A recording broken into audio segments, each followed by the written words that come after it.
dünyada sevdiğim tek varlık sensen. Gözlerime bakan en saf ümit sensen. Yaxşı da pis de her halımda yanımda. Kalbime güç veren tek nefes sensen. İnandın mənə hamı susanda. Gurur duydun her yıkılıp duranda. Sen olmasan ben yarım olaram.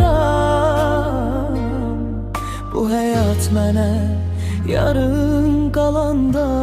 Sığıldı taleyime adın, o günden ömrüm oldu seninle sabahım. Sevgimin sözle ifadesi yok, sığmır bu dünyaya. Ben seni çok lap çok sevirem, canımdan da artık. İnan buna. Gülüşün güneştir karanlık yoluma. Sesin məlhəmdir yüreğimin yorgunluğuna. Dünya üstüme gelse belə bir gün, mən yenə sığınıram senin kucağına. Sensiz hiçbir rengin mənası yok, adınla döyünür bu yürek çok çok. Her dua her arzu seninle bağlı, bu sevgi hiç zaman bitmez, dayanmaz yok. Sığdı taleyime adın, o günden ömrüm oldu seninle sabahım.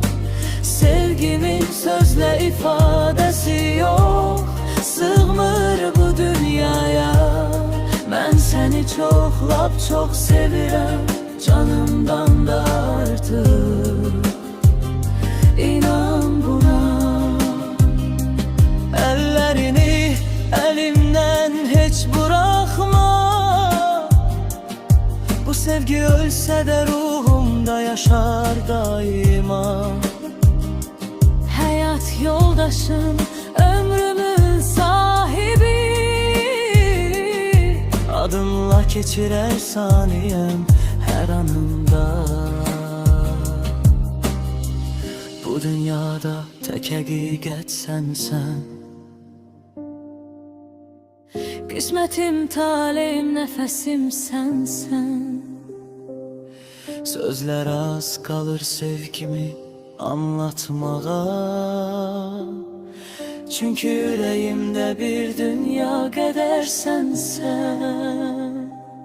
Sallı talihime adın, o günden ömrüm oldu seninle sabahım.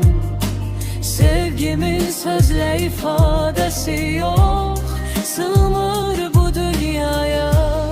Ben seni çok lap çok sevirem, canımdan